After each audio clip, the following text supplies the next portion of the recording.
Spiritual awakening is coming back to your truest self, the essence of you, without feeling separate within.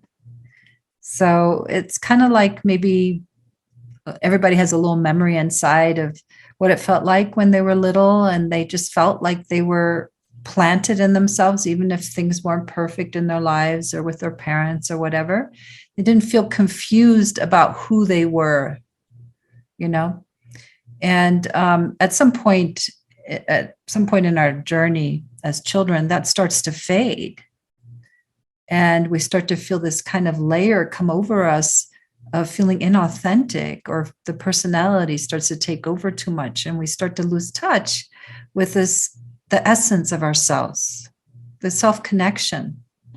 It's so like this natural thing to feel self-connected.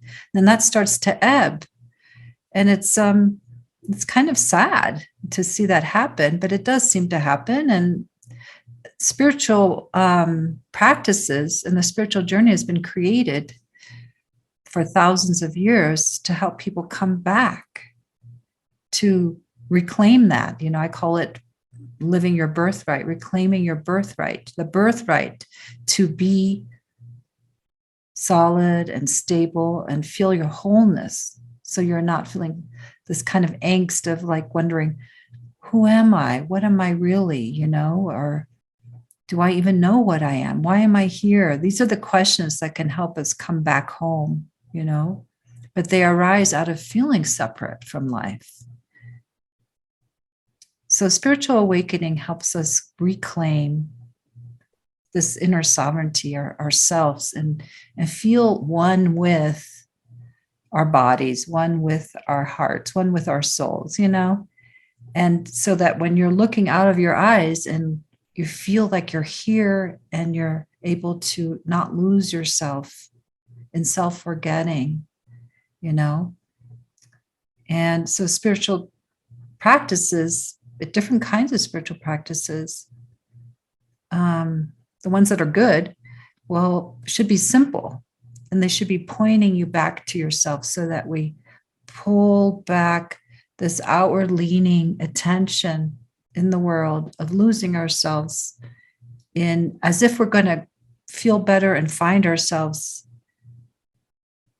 in the outer things, like they're going to give us back what we feel like we're missing. And when we start to realize that we're not actually feeling more whole over time by pursuing all these things outside of ourselves, that's when sometimes, hopefully, there's this kind of longing for something else that takes place. And what we're longing for is ourselves. We're longing for ourselves, not lost out in the world. And so that's why, different practices help bring us back to ourselves through meditation and maybe some breathing exercises, the inquiry, looking inside and asking ourselves questions like, who am I really? What am I? And it kind of starts to help us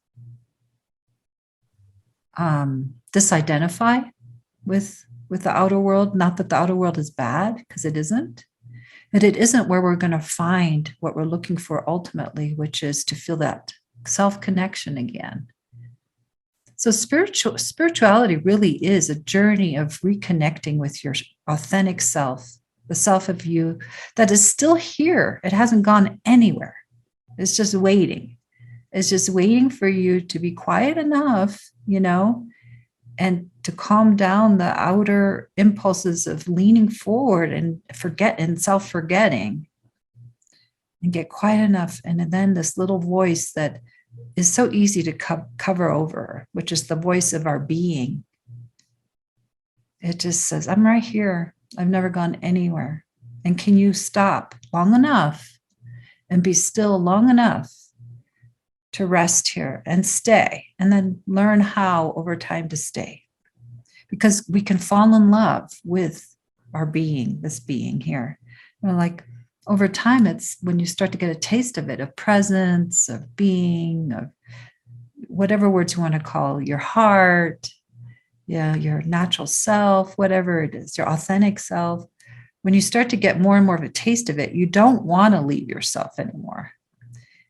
And when you get the hang of it, then you can participate so easily in life. You don't have to leave life to do this. But then it's like, can you have a conversation and still feel that self-connection? Can you do life and remain self-connected? And the answer is yes. But it takes practice.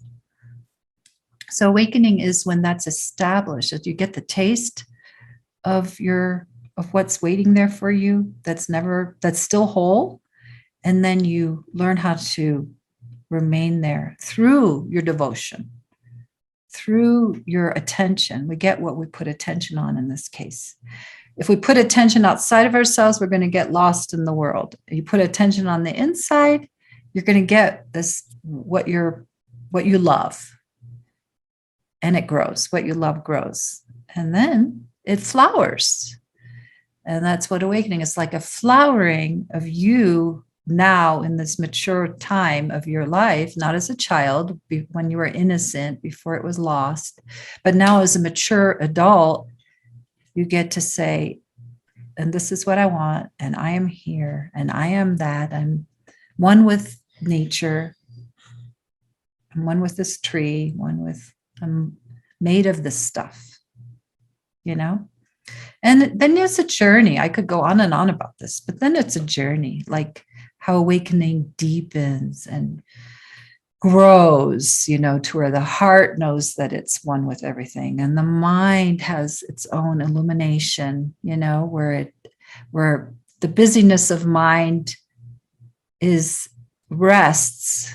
I like to do this. It rests in that which what is the primal container of mind. Like what lies underneath the busyness of mind is the vastness of mind, big mind. And so then this busy mind goes, oh, finally I can rest in what I'm made of. And it doesn't matter so much anymore, like all of the thoughts or whatever. It doesn't take away from this understanding that mind also gains, that it's made of the same stuff as what created the universe, actually, what created mind originally, what created us. So, and then the body also gets to relax and not just be in survival or confused as to its nature, as if it's separate as well. The body also gets to settle and realize, I'm one with this Mother Earth. I'm one with everyone, actually. I come out of it and the body returns to it. So awakening then gets to just keep on deepening and blooming in all areas of our body, mind, heart, life, relationships. They become more awakened in the sense that they're more conscious. Awakening is also making something conscious. So really using this capacity that we have to really become self-aware and not asleep. Not a simple answer, but it's a very beautiful thing. And I wish it for everyone who wants it. And it actually, whoever wants it sincerely, even if one is not totally clear on what it is, because, how can you really know until one has awakened in these different kinds of ways? You can't know. You can hear about it. You can maybe get a taste of it now and then, right? Feel your essence, feel your wholeness. And to live that way is something that needs to be experienced to really understand it.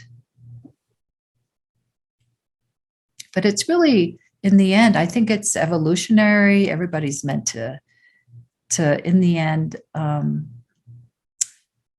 realize what one is in truth, because we're not meant to stay asleep forever and lost in separation.